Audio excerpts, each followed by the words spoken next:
Hi, everyone, and thank you all for coming in such high numbers.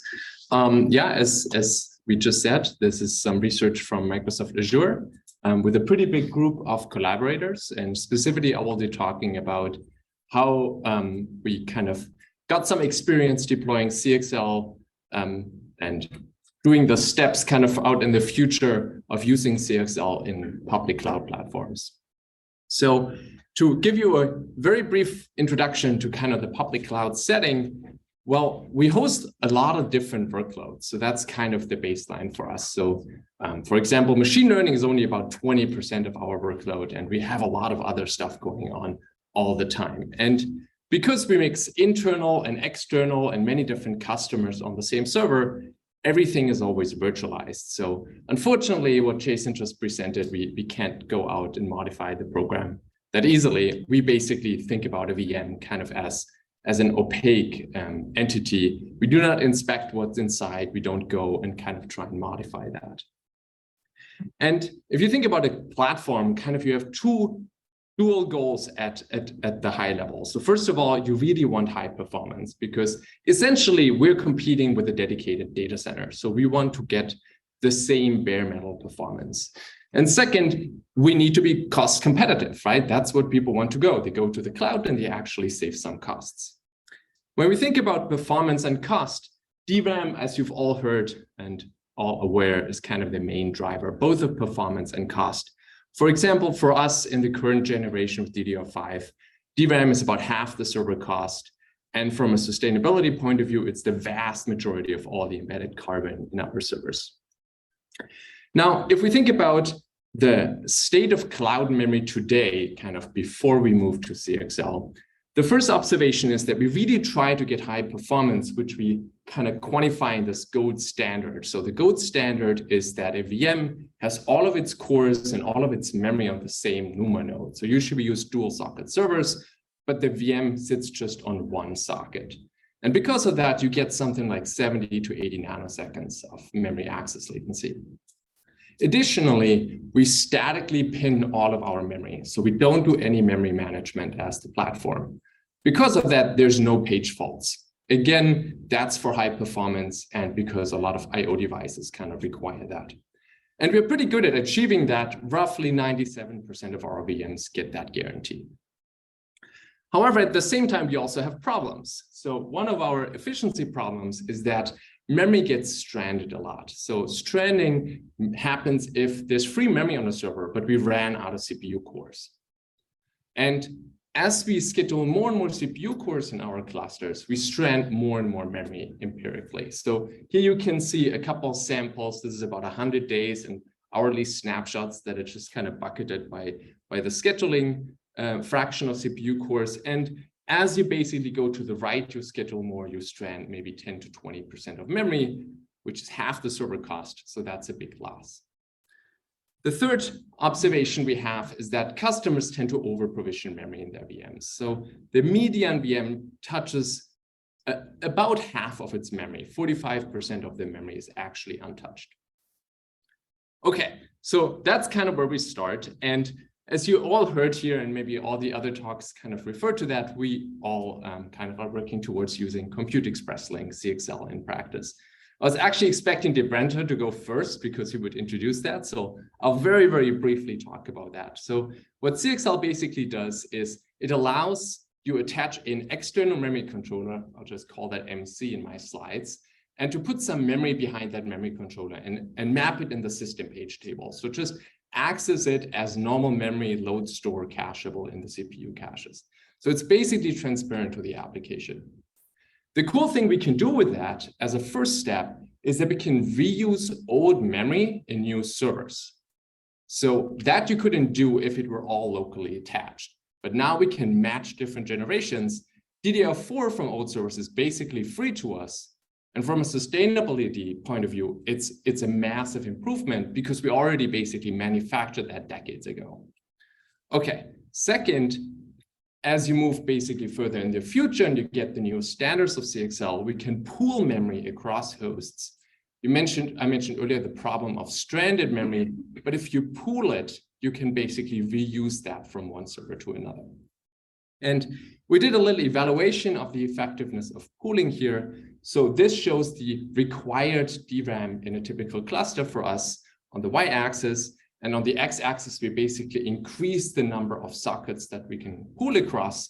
And basically, you see our memory requirement going down because we average the peaks of our memory demand across the pool. So specifically, you see 3 different lines, 10, 25, or 50% of our memory, which is assumed that being allocated on the pool. Of course, if you allocate more memory on the pool, the better it is. So that's kind of a requirement moving forward. We need to be able to actually use CXL. And the second observation here, very briefly, is you see, I mean, we go out all the way to 128 core, but you really, or sockets, but you don't really need that large of a pool. You get diminishing returns. A small pool size is very effective already. Okay, now in constructing pools, you have a couple of different options. Historically, people have tried to do that with RDMA. With CXL, the really big benefit, because it's just load store accesses and it's just much more optimized in hardware, you get much lower latency. So we have a little bit of an analysis in our papers where you can really go into how we get to those numbers. But roughly, if it's a 50x improvement compared to RDMA in kind of low to use idle latencies. However, you can actually do better than this here. So what you see here is from the CPU, in order to reach the memory controller, you have to traverse the switch. And the switch is what we use to build the pool. But in the new standard in CXL 3.0, we introduced multi-headed devices, or MHDs. And an MHD basically just puts the switch and the memory controller together in one device. So you don't have to go 2 hops. And that way you can actually push the latency even further down. Now I should mention, these are somewhat idealized latencies. So we're starting to get some of those memory controllers in our labs, in our data centers. The first generation is a little bit worse, like 25% worse in access latency. But all the vendors have kind of promised us to get closer and closer to kind of our analysis here. Okay, so compared to local access latency, we still have an increase in access latency here, right? So what does that mean? So to answer that question, this was back in 2020 when we were working on CXL. So a while ago, so we had to emulate this setting. And so we emulated the following 2 latencies, 145 nanoseconds and 255 nanoseconds on real systems. And we basically measured a whole breadth of different workloads that we thought are kind of relevant for us. So the y-axis here shows the slowdown of running that workload on CXL compared to running it in our gold standard NUMA local. And the x-axis is basically a whole breadth of these different workloads, where the blue bars are basically the lower latency of kind of a small pool.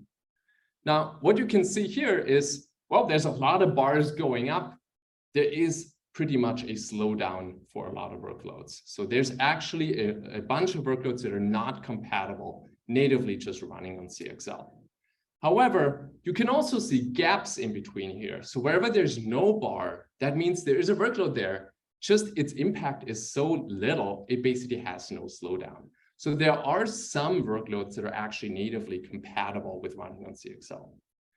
However, if you then move to the red bars, to the higher latency, you can really see things shooting up further. We are really latency sensitive. So we have to construct a pool that is actually pretty low latency. Okay, so there's a couple of different ideas how you could try and mitigate that latency. Jason introduced one, hardware caches might be another. A lot of people have thought about different interleaving techniques. Similar to Jason's insight, we found it's actually not that easy to do that, including hardware caches are not the obvious solution right now. So the way we've been working at mitigating this, and really you should think about this as a first step and kind of as an angle to do further research, really not the final answer. But the way we've been working on this is that we profile some workloads, the ones you saw before, and we try to learn to predict the CXL slowdown. So if you were to run that slowdown on CXL, how much slowdown would you get just based on hardware counters? Then in production, we would use these predictions to schedule the VMs. And finally, of course, it's a prediction-based framework. We will sometimes be wrong. So we use real-time monitoring the whole time to kind of guarantee the performance. So more concretely, we basically, when a new VM comes around, we check whether we've seen this type of workload from that customer before. And specifically, we check, do we have hardware counter history for that workload? If we do have hardware counters, we can then run our prediction model that predicts whether it's compatible with CXL, which means it's latency insensitive, or in other words, the slowdown is small, is below 5%. If it is compatible with CXL, if it's insensitive, we can just schedule that workload on our pool. If it's not compatible, then we do another prediction, which is how much memory is it actually going to use and how much memory is it going to leave untouched. If it uses all of its memory, we'll put it in the gold standard or local. If it has some amount of untouched memory, we only put that untouched memory on CXL. Now, you might remember we don't do any memory management, so putting something on CXL for that workload is actually not that trivial. You have to kind of play some tricks where we expose a virtual NUMA node to kind of funnel the VM's accesses to the local memory and not to CXL. So there's a couple tricks that the paper talks about. But that's the high-level idea how we want to mitigate latencies. Now, you might ask, after all this work, is it kind of worth it from kind of a cost benefit analysis? And you may remember earlier, I kind of mentioned two approaches. The first one to just reuse DDR4 from old servers. That actually is flat out, it makes sense. That we don't even have to analyze that much. What I'm showing here is the analysis for CXL pooling. And so in pooling, you basically saw some of the variants I mentioned earlier. You can have a switch plus a memory controller, or you can have the multi-headed device that coalesces the two. And another variable we have in here is the infrastructure overhead. So since we've tried to deploy this in production, we've actually gone through the whole design of designing a rack for CXL with all the cables, with all the additional space you need. And it turns out right now, this is really expensive. So we're hoping if you go out further in the future, maybe the infrastructure overhead would go a little bit lower, but basically for our cost model, it's just a variable. So here you see some of the results. So there's two settings here, either 25% or 50% of the total cluster memory would be on the pool. The solid lines are basically the costs if you use the switch and the memory controller. The colored lines are the different colors are the different infrastructure overheads. And that little black line in the background, that is how much saving we would get at that pool size. So black line, if the black line is above another line, you have positive savings. So the first observation we made is all the solid lines are above the savings. So the cost is above savings. So that does not work in practice, right? However, if you actually use the smaller, the multi-headed device, and the infrastructure overhead is not crazy, and you use a small pool, then you can actually be TCO positive. So then you actually get a pretty significant saving. So that points you a little bit in the direction, if you think about what is practical, what can we expect in our data centers soon, it's got to be cost positive. So those are the scenarios that we are likely to see very soon. And with that, basically, I just summarized these likely deployment scenarios. DDR reuse, that's very simple to do. CXL pool, a very small pool with a multi-headed device. It's also cool if we can get there because we can have a lot of new use cases with that, right? Like we can start in practice experimenting with sharing memory with CXL 3.0. We can also rearrange memory at runtime. For example, databases like to do that a lot. So that's really cool. It's not just TCO positive, it's also kind of future-proofing our data center. And then if you think further out, large scale sharing using switches in there, that is actually much harder to do, much harder to deploy from our perspective. Very interesting, but kind of still early days. So with that, I'm happy to take your questions. Thank you.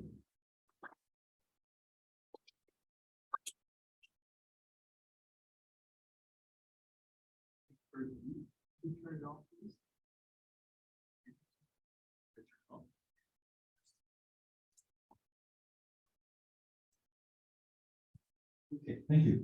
Thank you for your talk. I My question is basically about the bandwidth of CXL, because recently I read a very interesting way to classify CXL. They were saying bandwidth per gigabytes. And because we're limited in the PCIe bandwidth, I'm wondering, do you see in your workplace any problems because that comes because of the bandwidth? Fantastic question. Fantastic question. So, interestingly, you didn't hear me talk about bandwidth at all. There's a reason for that, because bandwidth doesn't matter for the cloud. Most of the workloads are not bandwidth bound. We're extremely latency sensitive, but we're not bandwidth bound. There are some exceptions. And interestingly, when we experimented with hardware caches, exactly because of the reasons Jason said, because of the amplifications for reads and writes, that's when we became really bandwidth limited. So that was one of the big problems for us. There are some corner cases, like dedicated clusters for like specific ML training that are bandwidth limited, but it's not like, if you think about the grand scheme of all the workloads out there, it's not the common case. Thank you. Please. Very nice work. I'm wondering, I noticed that your migration of blessing granularity is yes, it's very coarse. Yeah. I'm wondering whether it is unique for data center because a lot of related work they use memory pages to look at the migration granularity. What about the difference? I would really love to migrate pages, but the problem is I/O devices are not compatible with that. If you directly assign an I/O device like a SRIOV virtual function to a VM, you can never ever change the page table. So you can't do page migrations in software. You could use it in hardware, but you also just heard hardware page migrations or hardware caching doesn't work either. So we're kind of stuck between a rock and a hard place. Yeah. But we would love to find out how to do that. That would be great. Sorry, we have just one last. Okay. So from a data center operator perspective, does it make sense to introduce new interfaces for the virtual machines or people who are deploying services in the cloud to expose these CXL latencies, because it will result in cost savings for them? I think that's an interesting option. Definitely. Yeah. Thank you so much.